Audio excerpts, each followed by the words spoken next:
문재인 대통령이 4대강 사업에 대한 정책 감사를 지시했습니다. 4대강 문제 하면 이분이죠.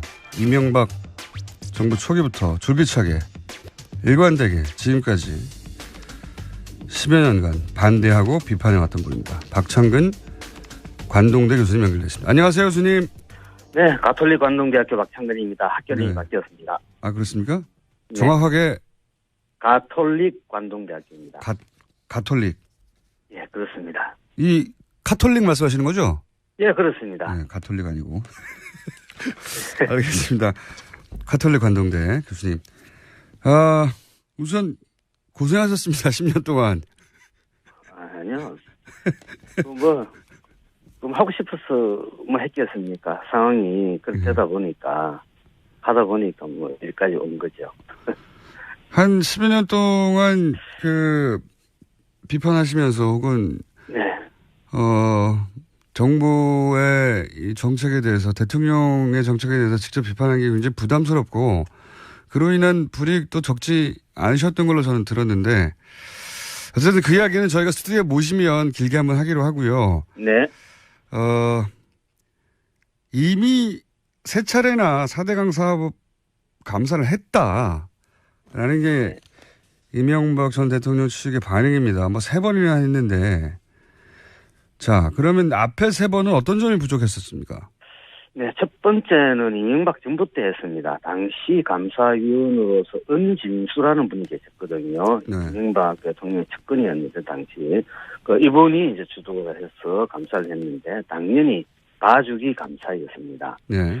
두 번째, 세 번째 감사가 중요한데 그러니까 13년 1월 달 같으면은 박근혜 대통령 당선자 시절이거든요. 인수위 시절. 그러면 대통령, 인수위 시절이죠. 그러니까 대통령 힘이 있겠죠. 그때 감사원, 대통령 직속기관 감사원이 감사 발표를 하는데 그 내용이 4대강 사업은 총체적 부실 사업이었다. 설계도 잘못했고 시공도 부실하게 했고 유지 관리도 잘못하고 있다라는 발표를 하게 됩니다. 그러고 나서 그해 13년 7월 두 번째 감사 발표를 내는데 그때 내용은 4대강 사업은 한반도 대운하를 염두에 둔 사업이다라고 발표를 합니다. 그러니까 당시 청와대 홍보수석 이정현 전 국회의원이시죠. 이분께서 그렇다면은 다시 해서 한반도 대운하를 염두에 둔 것이 4대강 사업이라면은 그것은 국민을 속인 것이다라는 논평을 냅니다. 자, 이걸 정리해 보면은 4대강 사업은 총체적 부실 사업이었고 그리고 국민을 속인 사업이다. 그러니까 대국민 사기극이었다는 뜻이죠. 딱 거기까지였었습니다. 그러고 나서 박근혜 정부에서 2013년 하반기부터는 어떤 멘트도 4대강에 대해서는 나오지 않았거든요. 자, 그러면 현 시점에서 과연 그러면은 그동안에 그와 같은 국책 사업이 진행될 때 어떤 정책 과정으로 했느냐. 그리고 그러니까 대국민 사기극을 할 때 정부 조직이 다 동원되면 되지 않습니까? 그것을 밝혀야 되는 거죠. 그리고 거기에 대해서 어느 누구도 지금 책임을 지는 사람이 없습니다. 처벌된 사람이 하나도 없죠. 그런 책임진 사람이 하나도 없습니다.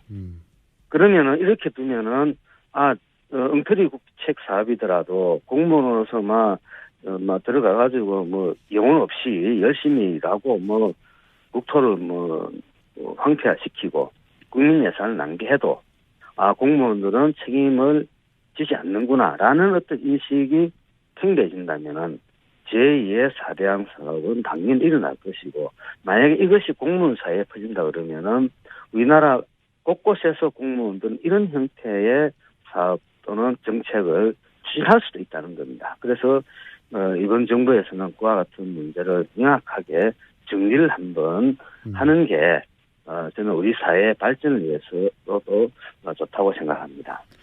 그러니까 이제 박근혜 정부의 워딩을 빌려 쓰자면 국민을 속이는 사업이 있었는데 그 사업이 도대체 어떻게 결정되어 갔는지 그 과정을 한번 짚어보겠다는 게 첫 번째인 것 같고요.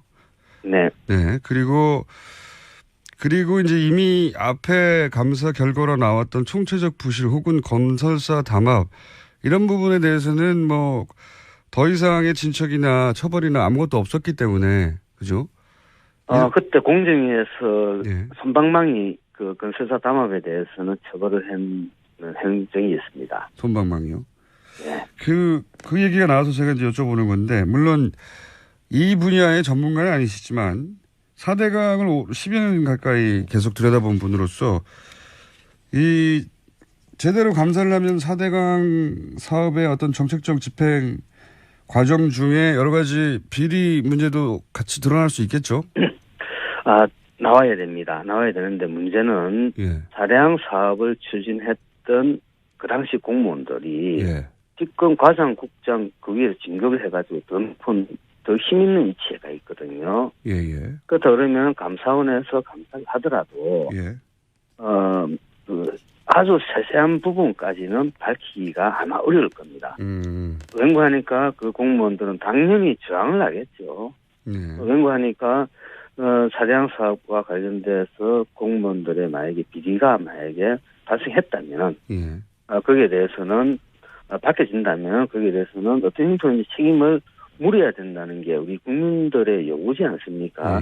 그렇기 때문에 그런 분들이 그런 자리에 있는 이상은 실체적 진실에 접근하는 데는 다소 한계가 있다고 봅니다. 그래서 우리가 적폐 청산을 할 때는 두 가지를 볼 수가 있는데 하나는 잘못된 시스템, 제도죠. 이것을 고치는 것도 아주 중요하죠. 그에 못지않게 인적 청산도 필요하다면은 해야 된다고 봅니다. 그러니까 그때의 일에 책임이 있는 당사자가 오히려 지금 이 감사를 책임질 위치에 가 있을 수도 있다.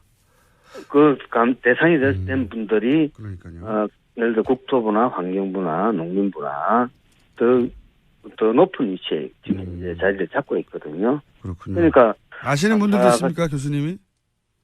많죠. 그렇군요. 네. 너무 많죠. 아시니까 이런 말씀하시는 거겠죠? 짐작이 아니라. 네, 그렇습니다.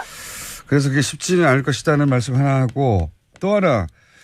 이건 이제 언론에 이미 이렇게 인터뷰를 하셨는데 대통령이 보호를 열라고 해도 해당 공무원이 제대로 열지 않을 수도 있다 말씀하시는데 이게 무슨 뜻입니까? 똑같은 맥락입니다. 지금 보여 대통령께서 만약 보여 수문을 열으라고 지금 말씀했잖아요. 네네. 그래 되면은 나중에 녹조가 줄어들고 이래 되면은 국민들이 그러면은 왜 보를 만들었느냐?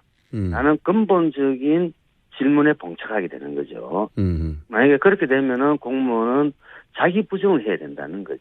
열심히 그 일을 할 때 볼을 만들면은 수질도 좋아지고 물도 확보해서 좋은 사업이다. 라고 홍보하면서 사업을 했던 게 머쓱해지잖아요. 자기 합리가 무너지죠. 결국은 제가 지금 간접적으로 들은 얘기인데 국토부에서는 새로운 정부가 한 3년 동안 조사를 하자. 그러고 나서 도를 어떻게 할 것인지에 대해서 평가를 하자라는 얘기를 했다는 얘기를 제가 들었거든요. 지금부터 3년간 더 조사를 하고요. 예. 그러면은 문재인 정부도 한 3년 지나고 나면 좀 힘이 안 빠지겠습니까? 그러면 적정히 의작거리면서 또 넘어가겠다는 그런 꼼수를 부리다가 이번에 대통령께서 직접 지시를 해버렸죠. 물수문을 열고 그리고 물 관리를 국토부에서 이제 환경부로 옮겨라. 이것은 아주 역사에 남을 우리 물 분야에 있어서는 그런 정책 변화라고 봅니다. 그건 왜 역사에 남을 정책 변화입니까? 우선 그 전에 그러니까 교수님이 계속 걱정하시는 거는 이게 이제 대통령이 감사하라고 했다고 해서 쉽게 될 일은 아니다.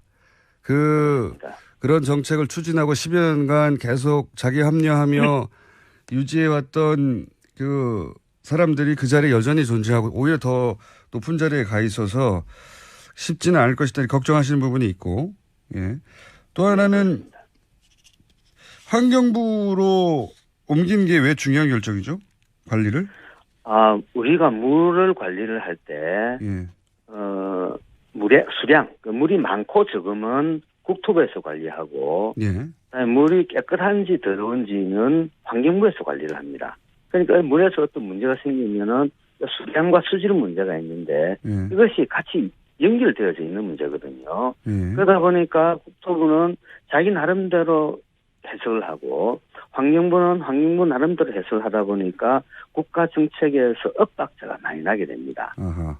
그리고 각 부처별로 이제 영역 다투기, 자기 영역 키워야 그 부처가 힘이 세지지 않겠습니까? 네, 그건 뭐 어디나 있는 일이죠. 예. 네, 땅 따먹기를 서로 한다는 거죠. 그 속에서 국가 정책은 효율성을 상실하게 되고 국민 세금은 더 낭비될 요소가 있고 실제로 그걸 해왔었습니다. 그래서 지난 3, 40년 동안 수량 수질을 통합 관리해야 된다는 얘기는 우리 물과 관련된 분야에서는 최대 화두였었습니다. 아, 그렇군요. 그런데 그 원칙에 대해서는 찬성을 하지만은 강론에 가서는 전혀 달라지죠. 국토부는 국토부, 환경부는 환경부가 물 관리를 해야 된다. 통합 관리를 해야 된다. 그리고 전문가들도 양편으로 쫙 나눠져 가지고 환경부 또 국토부 하다가 그러다 보니까 원칙적으로는 원론은 찬성하지만 강론에서는 계속 그 엇박자를 내면서 이까지 오다가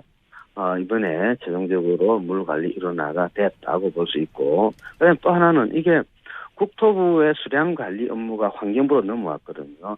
이것이 의미하는 바는 이제 하천을 개발의 대상이 아니고 하천을 자연의 일부로 보면서 생태계를 보존하는 것이 결국 우리 인간한테 이로울 것이다. 라는 정책의 큰 변화라고 볼 수가 있습니다. 그렇군요. 그래서 저는 물관리 일원화를 환경부로 한 것은 우리 물 분야에 있어서는 가히 혁명적 사건이다라고 저는 생각을 하고 있습니다. 알겠습니다. 저희가 스튜디오에 모시고 사실은 지난 10년을 자세히 꼼꼼히 짚어보고 싶은데 오늘은 여기까지만 해야 될 것 같습니다. 일단 큰 틀에서 짚어보고요. 멀리 계셔서 모시지를 못하는데 한번 서울에 와주시고요. 네. 마지막으로 제가 굉장히 많이 받은 질문이실 텐데 이 질문만 하고 이게 이제 물이 개발이 아니라 이제 환경의 문제로 자연의 문제로 관점을 바꾼 게 큰 혁명적 변화라고 하신 건데 네. 실제 녹조라든가 네. 이 환경의 문제가 사대강에서 굉장히 심각하다고 하는 문제 제기는 대통령 토론에서도 있었지 않습니까? 대통령 네, 후보 그렇습니다. 토론에서도. 근데 네. 이제 당시 홍준표 후보가 그렇지 않다. 라고 반론을 제기했어요. 근데 그 반론에 대해서 당시 다른 대통령 후보들이 명쾌하게 재반론을 하지 못했어요. 전문가가 아니다 보니까. 네. 그 문제는 어떻게 보십니까? 홍준표 후보는 그게, 예. 그 홍준표 당시 후보가 네. 그 녹조에 대해서 예. 제대로 공부를 하지 않으셨던 것 같아요. 녹조가 발생하려면 세 가지 조건이 다 만족해야 되는데 일단 오염물질이 하천으로 들어가야 됩니다. 예. 그다음에 온도가 올라가야 되고 그다음에 물이 정체가 돼야 되거든요. 고여야 된다는 뜻이죠.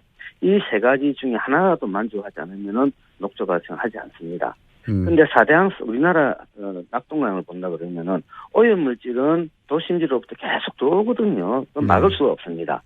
그 여름철이 되면은 온도 높아지죠. 예. 그것도 이제 낙동강에 녹조가 필 겁니다.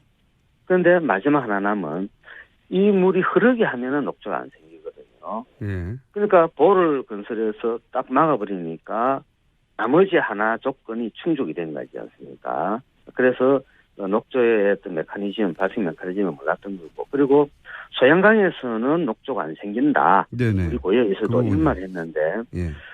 소양강에도 사람이 많이는 안 살지만은 사람이 살고 오염물질들이 하천으로 들어옵니다. 그래서 소양강에도 3년에서 5년 주기로 녹조가 한 번씩 발생합니다. 아, 그렇군요. 녹조 발생하지 않는 건 아니고, 그러니까 팩트가 잘못된 주장을 하셨고, 그리고 현재 지금 낙동강에 가보면 가장 큰 문제가 이 녹조들이 죽으면 사체들이 비엉켜가지고 아주 고약한 냄새를 내고 있거든요. 예. 그리고 물은 걸쭉합니다. 녹조가 많이 피면은. 그런 물을 정수를 해가 먹는데 그 낙동강 원수에서는 마이크로시스틴이라는 독성 물질이 있습니다. 예. 이것은 간에 치명적인 악영향을 미치는데 이 물질이 국제 기준치, 그러니까 세계보건기구 WHO에서 1ppb를 기준을 하고 있는데 먹는 물에서 실제 낙동강 원소에서는 2015년도 우리가 조사해본 결과 456배나 있었습니다.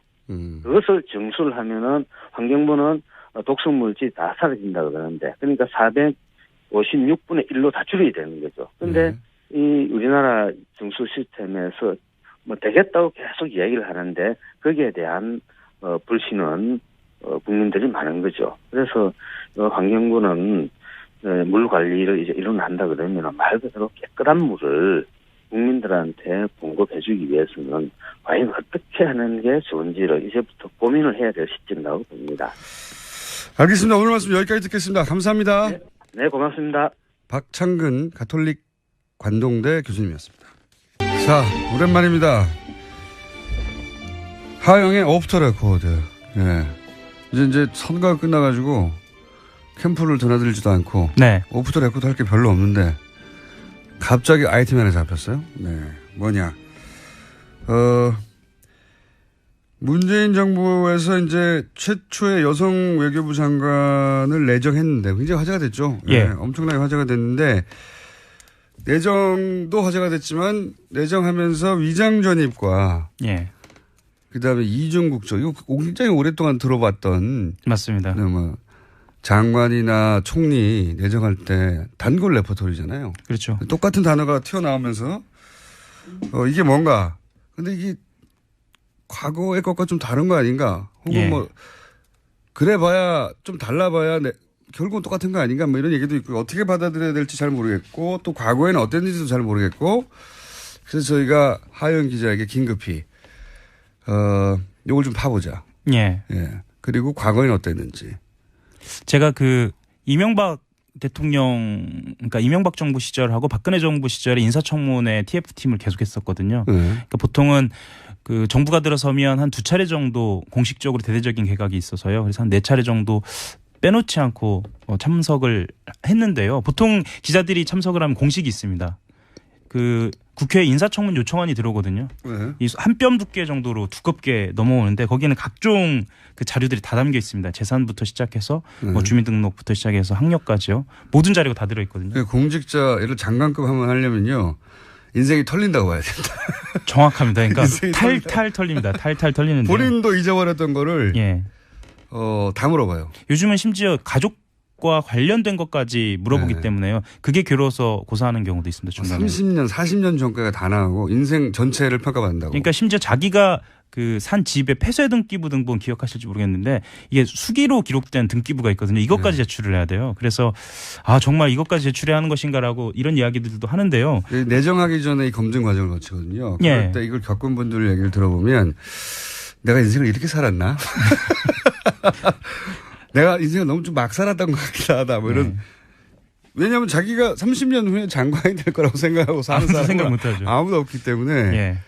그때 걸러져서 떨어져 나간 사람도 많죠. 예. 실제로는. 보통 예. 그렇고요. 그리고 그 인사청문 요청안을 받자마자 시작하는 게 항목이 이제 4가지 정도가 있는데 일단은 제일 먼저 부동산을 들여다봅니다. 예. 예, 투기를 했는지 안 했는지. 우리나라는 부동산 없이 예. 살아남기 힘든. 그렇죠. 그리고 부동산 기술 없이. 예, 실제로 그 부동산 투기를 이렇게 말씀드리면 좀 어떻게 들리실지 모르겠는데 장관 후보자 정도 되는 그 엘리트 코스를 밟은 사람들은 이 재테크들을 하거든요. 그래서 안 한 가장 사람이 없어요. 그렇죠. 가장 찾기 쉬운 네. 그 지적할 만한 사항이어서 그거부터 찾고 그 다음이 이제 위장 전입입니다. 네. 위장 전 그렇죠. 위장 전입이 부동산 투기하고 대부분 관련 있는 경우가 많거든요. 그래서 자연스럽게 위장 전입으로 넘어가고 네. 위장 전입이 또 대체로 자녀를 둔 네. 그 공직자들 같은 경우에는 걸려드는 경우가 거의 많기 때문에 위장 전입을 찾습니다. 그 다음에 이제 세금 탈루 찾고요. 그게 이제 이것도 부동산하고 관련되어 있는 경우가 많은데요. 다운 계약서를 쓰는 경우가 있기 기본 때문에 코스, 기본. 예, 이게 기본 코스입니다. 그 다음에 이제 남성 경우에 병역 그리고 자녀가 있는 경우에도 병역을 면탈을 했는지 이걸 찾고 그 다음에 이제 병역에서 이제 이중 국적이 나오는 거죠, 보통. 그렇죠. 네. 예. 보통 아들이 군대를 안 가려고 예를 들어서 미국에 태어났는데 결국 어떤 특정 시점에 미국 국적을 취득해 버렸다. 예. 근데 그 특정 시점은 대부분 이제 군대 갈 나이 그렇죠. 이렇게 되는 거죠. 예. 네. 그리고 가장 분노를 일으킨 게 또 병역이기도 하고요. 사람들이. 그 다음에 이제 뭐 논문인데요. 논문. 예. 이 정도면은 지금까지 말씀드린 것 중에 이 강 후보자가 해당되는 게 두 가지가 있는 겁니다. 그러니까 여기서 위장전입이 하나 나오고 단어가 위장전입이라는 게 한마디로 거기 안 산다는 겁니다. 주소는 거기가 돼 있는데 단어가 좀 무섭긴 해요. 거기 안 산다는 거거든요. 그렇죠. 근데 보통 이제 절대 농지 같은 거. 맞습니다. 거기 살아야지 농민이야지 취득할 수 있는. 실제로 농사를 지어야 합니다. 또. 그러니까요. 근데 알고 봤더니 사람을 사서 짓는다든지 아니면 농사를 한 번도 안 지었다든지 혹은 이 문제가 불거지자 농사를 짓기 시작했다든지. 그러니까 실제로 MB 정부 들어서자마자 청와대에 박미석 수석이라는 분이 있었는데요. 이 청문회를 준비하면서 농사를 지었다라고 입을 다 맞췄어요. 그래서 그때 이제 한겨레에서 찾아가서 직접 마을 이장님한테 농사는 짓지 않았다. 뭐 이런 얘기를 들어서 낙마한 경우도 있고 그렇습니다. 그래서 저는 이날 그 발표 날 인상적이었던 게 일단 대통령이 직접 등장했잖아요. 그렇죠. 네, 대통령께서라고 해야 하나요? 아무튼 대통령이 직접 등장을 해서 일단 외교안보 라인을 발표한 다음에 다시 인사수석이 등장을 해요. 그래서 검증 과정에서 두 가지 사실 아까 말씀드렸던 이중 국적하고 위장 전입을 이야기합니다. 그것도 굉장히 상세하게 이야기합니다. 그러니까요. 그러니까 이런 경우는 없었어요.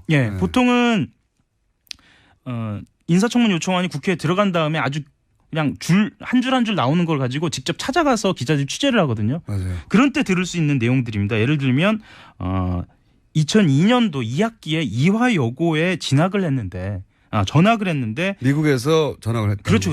했는데 1년간 친척집에 주소지를 두고 있었다. 뭐 이런 이야기들을 이렇게 디테일하게. 그러니까 그 친척집에 살지 않았다는 거죠. 딸이. 그렇죠. 딸이 그 친척집에 주소를 뒀는데 살지 않았기 때문에 위장 전입인 거죠. 그렇죠. 단어로는 딸리 표현할 단어가 없습니다. 네. 지금까지 그렇게 써왔으니까요.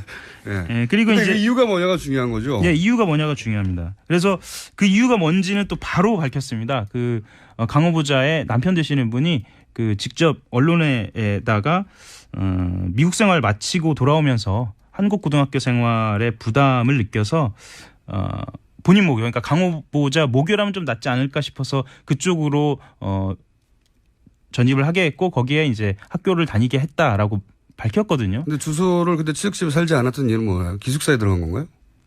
그건 모르고 거기까지는 그렇죠. 거기까지는 등장하지 않았습니다. 왜냐하면 청문회에서 등장했군요. 그것에 대해서도 물어봤는데 그거는 이제 강 후보자가 직접 청문회에서 밝히겠다라고 이야기를 한 겁니다. 그래서 이게 부동산 투기하고 연결된 위장 전입은 아니어가지고 제가 보기에는 청문회에서 돌파가 가능할 것 같다고 판단한 것 같아요. 현 정부에서는 보니까. 우리가 무슨 절대 농지 때문에 한 건 아니잖아. 뭐 이런 인식인 것 같고. 그렇죠. 그리고 이중 국적 문제도 그 딸이기 때문에 병역 면탈하고 연관이 안 돼서 이건 뭐 성인이 20대가 성인이 되면서 둘 중에 하나 국적을 선택했는데 그건 딸의 선택권이었다. 뭐 이렇게 그렇죠. 그렇게 돌파하려고 하는 것 같고요. 근데 다만 이제 이게 외교부 장관이기 때문에 그 문제가 될 수 있는 겁니다. 그렇죠. 딸이 다시 재취득해야 된다. 그러니까 이해 충돌이라고 하는데요. 그렇죠. 그러니까 외교부 장관으로서 활동을 할 때 뭐 영향이 있을 것으로 판단해서 딸도 뭐 기꺼이 영향이 실제 있을지는 모르겠는데. 그렇죠. 국민 정서상 맞습니다. 미국하고 딜을 하는데 딸이 미국 사람이야. 이럴 때 이해 충돌이 있지 않을까 하는 이제 의구심을 불러일으킬 수 있죠. 뭐 그러면 이제 이 정도면 어느 정도가 될까를 좀 설명을 좀 드릴까요? 어느 정도 됩니까? 이 정도면 과거에 비교하면. 위장 전입을 가장 많이 한 그 공직자가 누가 있는지 혹시 아시나요? 최근 10년 사이에 있을 거로 합니다. 위장 전입은 뭐 몇 차례 정도 그렇게 넘어갔으니까 다. 이명박 대통령입니다. 본인 예상치 못한. 공식적으로 24차례입니다. 보통 공직자들은 그분은 워낙 독보적인 게 기록이 많아요. 그 다음 2위가 몇 차례일까요? 모르겠어요. 5회입니다. 5회. 압도적이네요. 압도적입니다. 이 기록을 갱신하기 어려울 것 같은데요. 그것도 이제 좀 들여다봐야 하는데요. 물론 그중에 3번은 법이 바뀌어서 뭐 예를 들면 조례가 제정되거나 이런 과정에서 바뀐 거고요. 또 그중에 일부는 또 국회의원 출마를 위해서도 바뀐 것이기도 하고요. 공직자 사회에서 어쨌든 전술적인 기록이네요. 24회는. 예, 전설적입니다. 그 다음이 5회라고 하니까요. 그래서 MB 정부 시절 이후에는 위장 전입은 정도 드려야 될 것 같은데 한 번에. 위장 전입은 크게 문제되지 않는 걸로 저희들이 받아들이고는 있습니다. 다만 문제가 되는 건 뭐냐면요. 네. 위장 전입을 한 다음에 하지 않았다고 거짓말을 하거나 그러니까 그 이후가 문제입니다. 네. 이유가 가장 중요해요. 이유. 왜 했냐 이거예요. 왜. 네. 왜 했나? 이 이유와 그러니까 그것과 관련된 거짓말이 혹시 있었을 때 그러니까 이후의 그렇죠. 태도가 중요한 겁니다. 아마 이것은 청문회 과정에서 당사자가 해명할 일이고요. 네. 언론이나 야당에서는 최대한 약점을 잡아내려고 하겠죠. 당연히. 그렇죠. 예. 본인이 어떻게 방어하고 그게 국민들한테 어떻게 납득이 되느냐의 문제인 것 같아요. 네, 맞습니다. 예. 이중국 쪽 문제는 사실 큰 이슈는 아닌 것 같습니다. 네. 그러니까 연탈이 아니어서. 특히 여성이기도 하고요. 자, 오늘 여기까지 하고요. 이거 재밌는데요? 더 힘 있는 위치가 있거든요. 예, 예. 그러면 감사원에서 감사를 하더라도 예. 그 아주 세세한 부분까지는 밝히기가 아마 어려울 겁니다. 왠고하니까 그 공무원들은 당연히 저항을 하겠죠. 네. 왠고하니까 사대강 사업과 관련돼서 공무원들의 만약에 비리가 만약에 발생했다면 예. 거기에 대해서는 밝혀진다면 거기에 대해서는 어떤 형태의 책임을 물어야 된다는 게 우리 국민들의 요구지 않습니까? 예, 예. 그렇기 때문에 그런 분들이 그런 자리에 있는 이상은 실체적 진실에 접근하는 데는 다소 한계가 있다고 봅니다. 그래서 우리가 적폐 청산을 할 때는 두 가지를 볼 수가 있는데 하나는 잘못된 시스템, 제도죠. 이것을 고치는 것도 아주 중요하죠. 그에 못지않게 인적 청산도 필요하다면은 해야 된다고 봅니다. 그러니까 그때의 일에 책임이 있는 당사자가 오히려 지금 이 감사를 책임질 위치에 가 있을 수도 있다. 대상이 된 분들이 그러니까요. 예를 들어 국토부나 환경부나 농림부나 더 높은 위치에 지금 이제 자리를 잡고 있거든요. 그렇군요. 그러니까 아시는 분들도 있습니까, 교수님이? 많죠. 그렇군요. 네. 너무 많죠. 아시니까 이런 말씀하시는 거겠죠? 짐작이 아니라. 네, 그렇습니다. 그래서 그게 쉽지는 않을 것이다는 말씀 하나 하고 또 하나 이건 이제 언론에 이미 이렇게 인터뷰를 하셨는데 대통령이 보호를 열라고 해도 해당 공무원이 제대로 열지 않을 수도 있다 말씀하시는데 이게 무슨 뜻입니까? 똑같은 맥락입니다. 지금 보혜 대통령께서 만약 보혜 수문을 열으라고 지금 말씀했잖아요. 네네. 그래 되면은 나중에 녹조가 줄어들고 이래 되면은 국민들이 그러면은 왜 보를 만들었느냐 라는 근본적인 질문에 봉착하게 되는 거죠. 만약에 그렇게 되면은 공무원은 자기 부정을 해야 된다는 거죠. 열심히 그 일을 할 때 보를 만들면은 수질도 좋아지고 물도 확보해서 좋은 사업이다라고 홍보하면서 사업을 했던 게 머쓱해지잖아요. 자기 합리가 그러니까 무너지죠. 결국은 제가 지금 간접적으로 들은 얘기인데 예. 국토부에서는 새로운 정부가 한 3년 동안 조사를 하자.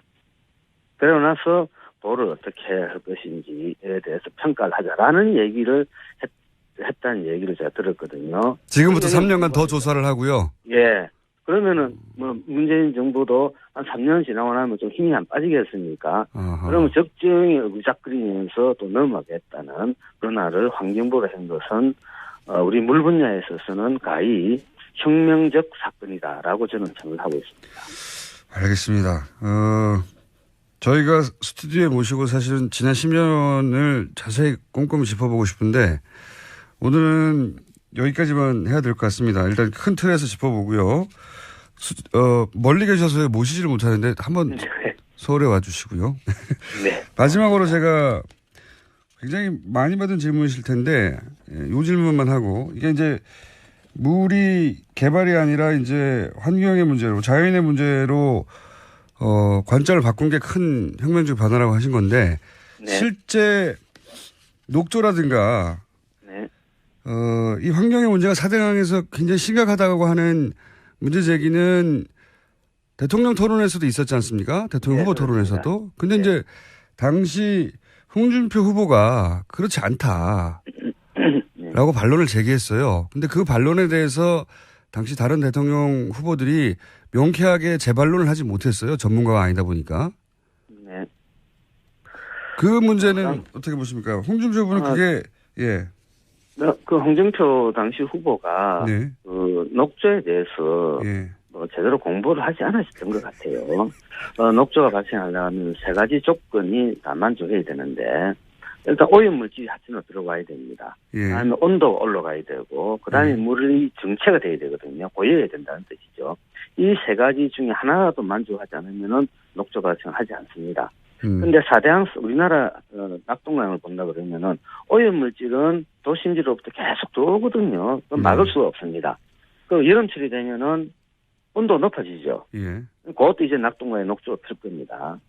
그런데 마지막 하나 남은 이 물이 흐르게 하면은 녹조가 안 생기거든요. 예. 그러니까 보를 건설해서 딱 막아버리니까 나머지 하나 조건이 충족이 된 거지 않습니까?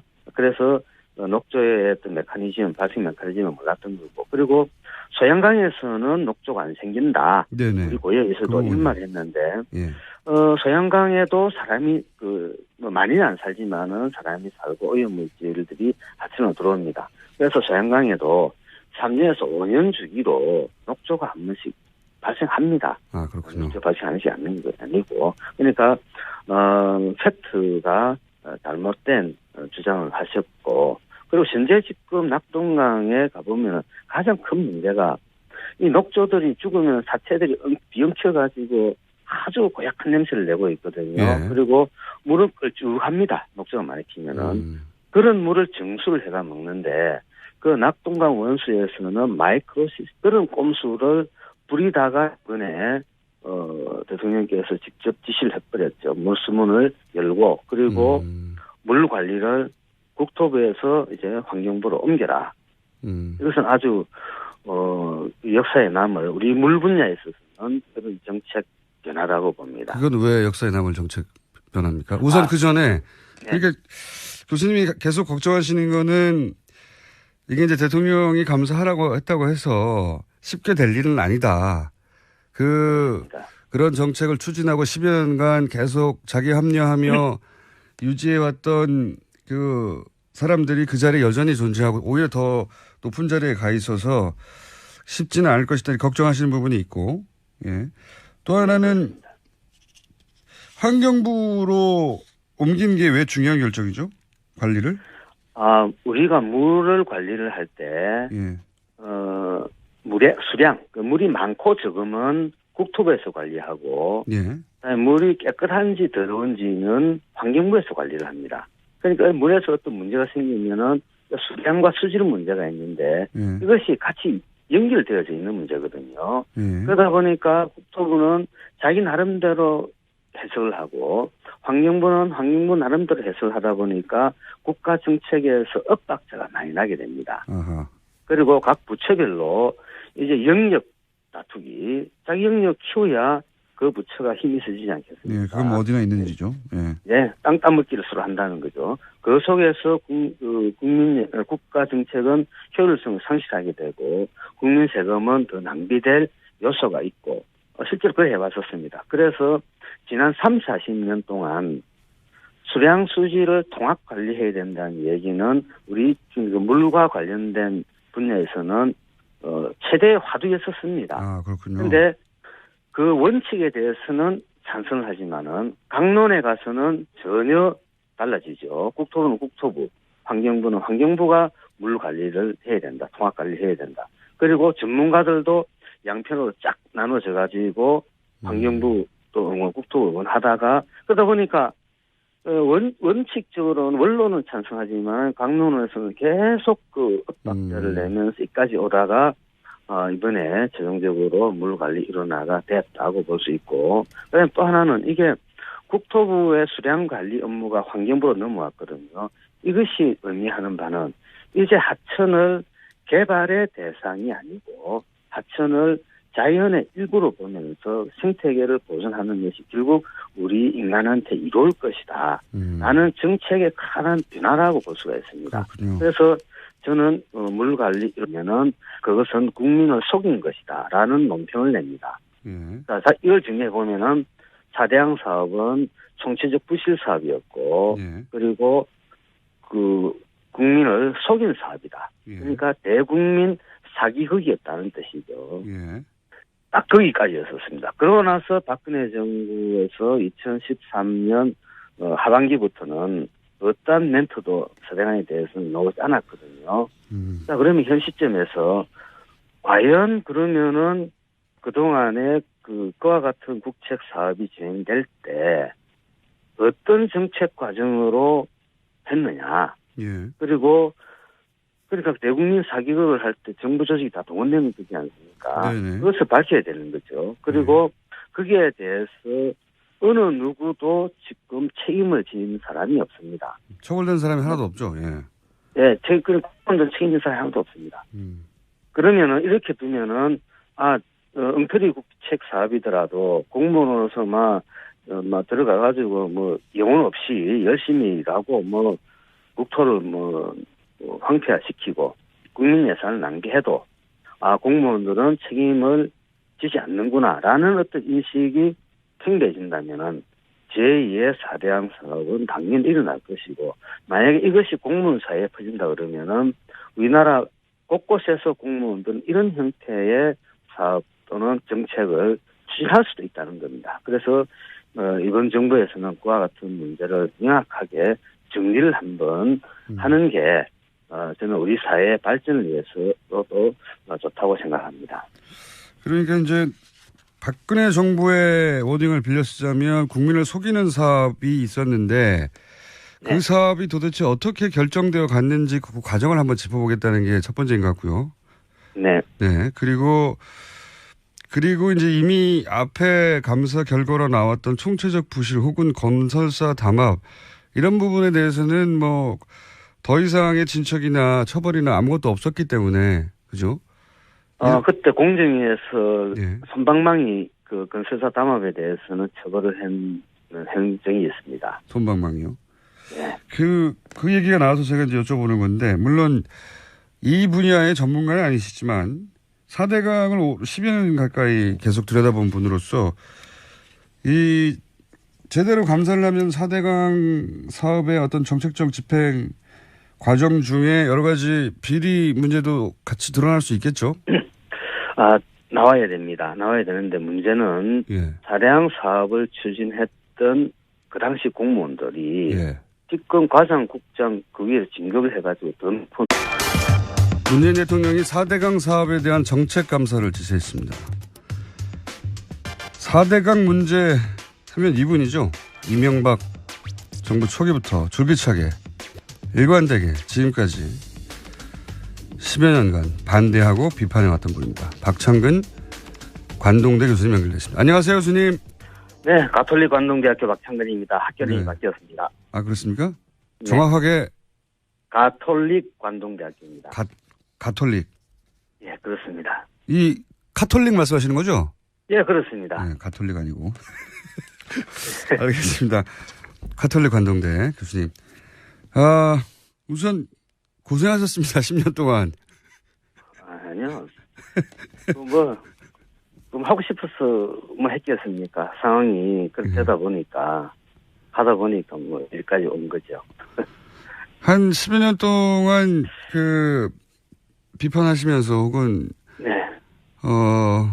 정부의 이 정책에 대해서 대통령의 정책에 대해서 직접 비판하기 굉장히 부담스럽고 그로 인한 불이익도 적지 않으셨던 걸로 저는 들었는데 어쨌든 그 이야기는 저희가 스튜디오에 모시면 길게 한번 하기로 하고요. 네. 이미 세 차례나 4대강 사업 감사를 했다라는 게 이명박 전 대통령 측의 반응입니다. 3번이나 했는데 자, 그러면 앞에 3번은 어떤 점이 부족했었습니까? 네, 첫 번째는 이명박 정부 때 했습니다. 당시 감사위원으로서 은진수라는 분이 계셨거든요. 네. 이명박 대통령 측근이었는데 당시 이분이 이제 주도를 해서 감사를 했는데 당연히 봐주기 감사였습니다. 네. 두 번째, 세 번째 감사가 중요한데 그러니까 2013년 1월 달 같으면은 박근혜 대통령 당선자 시절이거든요. 인수위 시절. 그러면 대통령, 예. 인수위 시절이죠. 그러니까 대통령 힘이 있겠죠. 예. 그때 감사원, 대통령 직속기관 감사원이 감사 발표를 하는데 예. 그 내용이 4대항 사업은 총체적 부실 사업이었다. 예. 설계도 잘못했고 시공도 부실하게 했고 유지 관리도 잘못하고 있다라는 발표를 하게 됩니다. 예. 그러고 나서 그해 13년 7월 예. 두 번째 감사 발표를 내는데 그때 내용은 4대항 사업은 한반도 대운하를 염두에 둔 사업이다라고 발표를 합니다. 예. 그러니까 당시 청와대 홍보수석 이정현 전 국회의원이시죠. 예. 이분께서 그렇다면은 다시 해서 한반도 대운하를 염두에 둔 것이 4대항 사업이라